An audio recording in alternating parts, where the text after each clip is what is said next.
right now on 5 on Your Side at 10. Tonight, helping others while crooks help themselves. The surefire ways to protect yourself when it comes to Hawaii charity scams. Nice now, totally different feel in 48 hours. The hottest days of the summer are ahead of us next week. And our top story tonight. Government turmoil in one North County city. The firings, hirings, and war of words in Jennings. It's all of it. The whole situation is just embarrassing. We need to move forward as a city. Good evening, I'm Ann Allred. It was a chaotic scene inside the Jennings City Hall tonight. An emergency meeting was held in the aftermath of several employees' sudden resignations. 5 on Your Side's Diamond Palmer joins us live outside City Hall. And Diamond, it's much calmer than compared to earlier this evening. We just heard the St. Louis County Police trying to calm people down in that meeting.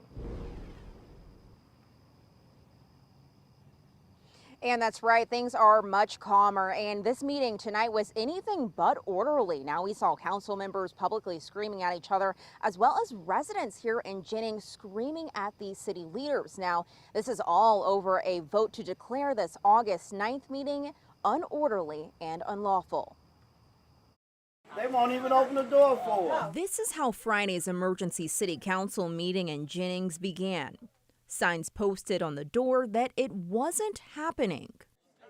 What is he doing? What is he trying to do? Moments later, Mayor Gary Johnson is seen with St. Louis County police officers with this message for residents. I just said there is no meeting because we do not have a secretary to take records and meet minutes. And this is a blatant attempt. This is a blatant attempt by the old mayor to bombard our meeting. This is all that is. This is a blatant. I did not get proper notice of the meeting. But eventually, Jennings residents made their way inside. Once seated, council members let it be known there was no recorder for the meeting. The recording device that was in the recorder has just been taken out by the mayor, so. The whole reason for the meeting? The approval to have the improper meeting and votes that occurred at the special city council meeting on August 9th, 2023 declared unlawful and ineffective. We had a motion and a second. We're going to do a roll call for the votes. Council members voted and passed the motion, saying the resignations are a personnel issue and would need to be discussed at a closed meeting. But residents have their own thoughts about what happened Friday. Some of these people, they get checks, and they should know they work for us. Evidently, they forgot it. They called off the meeting, and we sitting here. I didn't even know he had called off the meeting. The council has to come together, the mayor has to come together with the council, and the people in the city have to come together, because what is being shown for our city right now is just totally unacceptable. Also on tonight's agenda here in Jennings were public works complaints made by residents that weren't addressed, including inspections and permits. Now, Councilmember Quinn said during the meeting that some of these residents even complained about a portal for public works not being able to take these complaints. Live in Jennings, Diamond Palmer, 5 on Your Side. St. Louis police officers who patrolled downtown recently got a boost in overtime pay. New tonight, our Robert Townsend tells us about the new plan community leaders hope will also pay off when it comes to safety. In recent months, St. Louis police officers have investigated several violent crimes downtown. In February, investigators say Janae Edmondson was walking back to her hotel room from a volleyball tournament when a driver ran a yield sign, crashed, and pinned the Tennessee teen against another car. Edmondson lost both of her legs. Weeks later, a man shot and killed in an execution-style murder near Tucker and Convention Plaza. And in June, a deadly mass shooting broke out at a party on Washington Avenue. I think something needs to be done. It accelerated in 2014, and it's been downhill since then. Now, 2 months after the mass shooting, the St. Louis Police Foundation is divvying out funds from donors to the St. Louis Police Department. The new pilot plan is called the Anti-Violence Crime Initiative. It started on July 7th and is fully supported by Chief Robert Tracy. The plan calls for paying $860,000 to the police department for overtime patrols downtown. A police spokesman says the program typically consists of 4-hour overtime shifts for one sergeant and 6 police officers per shift. The initiative essentially pays officers about $70 an hour in overtime pay. I think it's a good thing. I think those officers deserve every penny they get and more.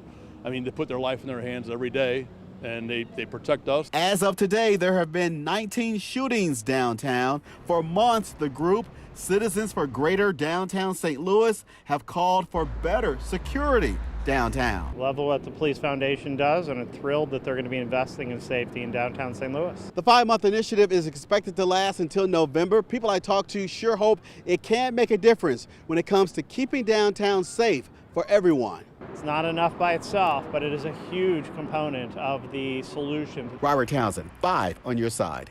Tonight, a mother and her baby boy were reunited after a kidnapping and car theft this morning. St. Louis police responded to the mobile gas station on MLK Drive around 6:30 this morning.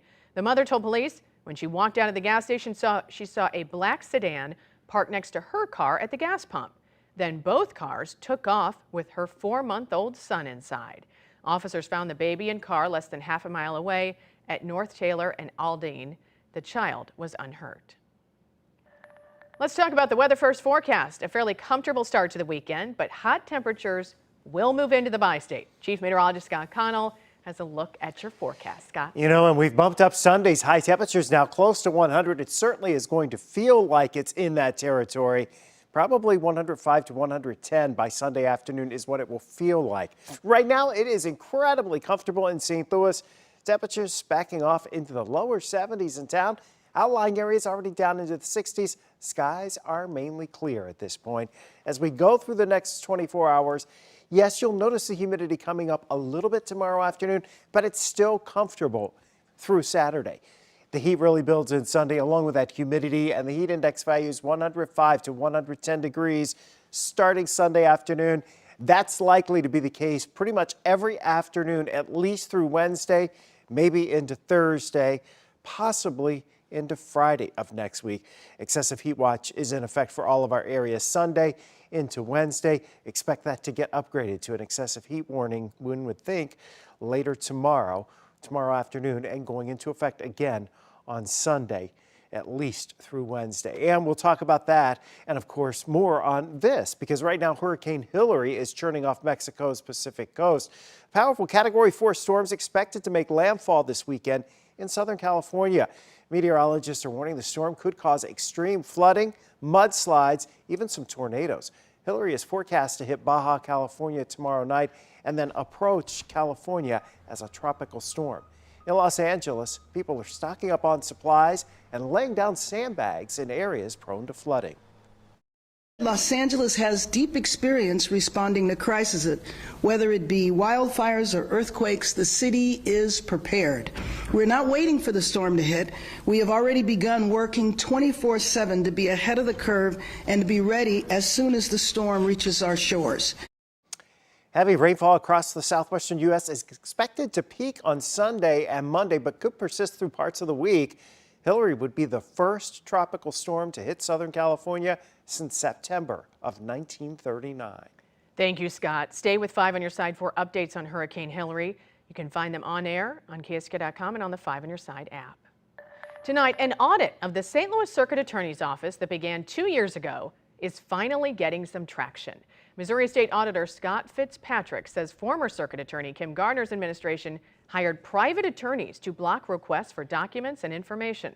The auditor said he was going to go to court to force her to comply with subpoenas on the same day she suddenly resigned. Now he says the governor's appointee, Gabe Gore, is fully cooperating. And so that's just the dynamic shift in terms of, the productivity of the audit and, the amount of information we're able to access to help get to the bottom of what was going on in the circuit attorney's office and why it was being so poorly managed. The St. Louis Board of Aldermen requested a citywide audit in 2018 of all the offices are now done except the Circuit Attorney's Office. The state auditor expects to have that audit completed by next spring or summer. Tonight, a redevelopment project at the vacant AT&T Tower in downtown St. Louis is still being pursued. According to our partners at the St. Louis Business Journal, Advantis Development Group says it is still moving forward with the proposal. That's despite a media report this week that the plan had been dropped. The $300 million project would transform the vacant 44-story skyscraper into a vertical city, so to speak, with 306 apartments, office space, retail, and a hotel.